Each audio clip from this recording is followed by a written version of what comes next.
इस बार उस लड़की ने पूरी कोशिश की उस लड़के को बचाने की, लेकिन आखिर में वो खुद ही बुरी तरह जख्मी हो गई। उसने अपनी पूरी ताकत लगा दी ताकि रे जिंदा रह सके और आखिर तक उसकी रक्षा की। फिर भी वो लगातार हमले झेलती रही, जिसके कारण उसे आखिरकार रिटायरमेंट लेनी पड़ी। और इसका पूरा दोष जाता है रे की यूजलेसनेस, उसकी इनकम्पिटेंस और उसकी वीकनेस पर। हाँ, मैंने उसे 3 बार एक ही बात अलग अलग शब्दों में कहा, क्योंकि वो सच में इतना ही बेकार था। खैर, रेड कैप ही सीधा जिम्मेदार था उसके करियर को खत्म करने के लिए। तो इस बार हमारा गोजो का नेफ्यू तय कर चुका है कि वो ऐसा दोबारा नहीं होने देगा। ब्रो इस बार पूरी तरह दृढ़ है, खतरे के सामने टिकने के लिए तैयार। वो पूरी रफ्तार से आगे बढ़ता है और अपनी तलवार उस राक्षस की ओर फेंकता है। उसे याद आता है कि रेड कैप के पास एक ऐसी स्किल है जो उसकी फिजिकल स्टैट्स को बढ़ाती है, इतनी कि आम हमले बेकार हो जाते हैं। लेकिन हमारा लड़का आम नहीं है। जब हथियार काम नहीं करते तो वो अपनी मुट्ठियों से लड़ता है। रे का मुक्का उस गॉब्लिन को और भी गुस्सा दिला देता है, जैसे वो उसकी हिम्मत से अपमानित हुआ हो। रेड कैप अगले हमले में रे को खत्म करने की कोशिश करता है, लेकिन तभी कुछ अजीब होता है।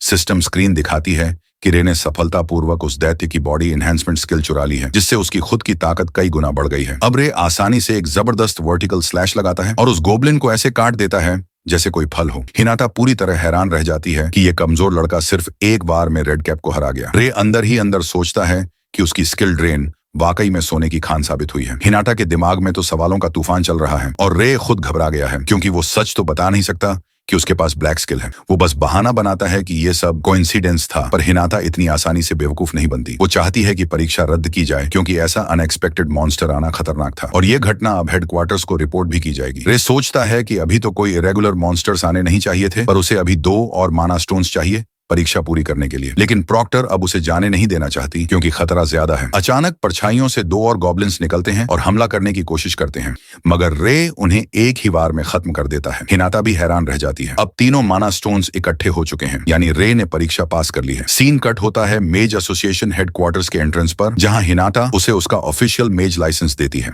कार्ड पर अपना नाम और विवरण देखकर रे को यकीन नहीं होता, वो आखिरकार मेज बन चुका है। कई सालों की मेहनत, असफलताएं और अपमान के बाद आज उसका सपना पूरा हुआ है। वो लड़का जिसे कोई भाव नहीं देता था, अब आधिकारिक रूप से मेज कहलाता है। हिनाटा उसे बताती है कि माना स्टोन्स का एक्सचेंज रेट क्या है, क्योंकि ये पत्थर मॉन्स्टर्स को हराने के बाद गिरते हैं और ऊर्जा स्रोत के रूप में या पैसों में बेचे जा सकते हैं। रे को जब पता चलता है कि ए रैंक मॉन्स्टर को हराने पर उसे लगभग 3 मिलियन मिले हैं, वो हैरान रह जाता है और समझ जाता है कि मैच बनना वाकई एक बढ़िया जिंदगी दे सकता है। हिनाटा भी उसकी सफलता पर खुश होती है, असली दोस्त की तरह। वो उससे एक आखिरी रिक्वेस्ट करता है, जो अगले सीन में पता चलता है। रे एक अजीब से दिखने वाले ड्यूनियन गेट के सामने खड़ा है, अपना नाम और रैंक देखकर मुस्कुराता है। पहले वो खुद किसी ड्यूनियन में नहीं जा सकता था, पर अब चीजें बदल चुकी हैं। वो सोचता है शायद अब मैं अपनी किस्मत खुद लिख सकता हूँ। लेकिन तभी अचानक कोई अपनी माना हैंड एबिलिटी से एक विशाल एस्ट्रल हैंड बनाता है, जो रे को वहीं रोक देती है। पता चलता है कि ये वही काई के चमचे हैं जो पहले उसे तंग कर रहे थे। वो उसका मजाक उड़ाते हैं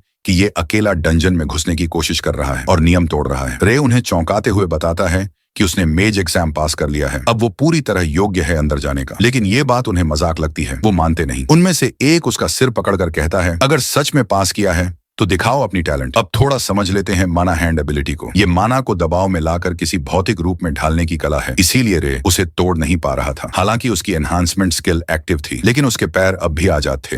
वो अपनी पूरी रफ्तार से उछलता है और उस आदमी की नाक पर सिर मारता है, खून निकल आता है और उसी पल रे उस आदमी की एबिलिटी चुरा लेता है। वो खुद अपनी नई माना हैंड बनाता है और उसी तरह दुश्मन को पकड़ लेता है जैसे उसने रे को पकड़ा था। बाकी सब दंग रह जाते हैं। क्या ये सच में अपनी टैलेंट जाग उठा? इसी बीच दूसरा बंदा फायरबॉल अटैक करता है। रे अपनी extreme body enhancement skill active करता है। उसका शरीर सुनहरी रोशनी से चमक उठता है। वो फायरबॉल को हाथ से हटा देता है और सीधे ड्रैगन बॉल जी स्टाइल का मुक्का मारकर उसे दीवार में दे पटकता है। दोनों हैरान रह जाते हैं। क्या इसके पास एक से ज्यादा स्किल्स हैं? क्या ये ड्यूअल कलर विल्डर है? रे मुस्कुराता है और अपने हाथ में एक फायरबॉल बनाता है, क्योंकि उसने छूने से ही वो स्किल चुरा ली थी। वो कहता है, अब मेरे पास एक और रंग भी है। दोनों के होश उड़ जाते हैं, क्योंकि किसी ने कभी ट्रिकॉलर यूजर के बारे में सुना ही नहीं था। पार्ट 3 पसंद आया हो तो लाइक एंड सब्सक्राइब कीजिए, क्योंकि पार्ट 4 जल्दी आ जाएगा।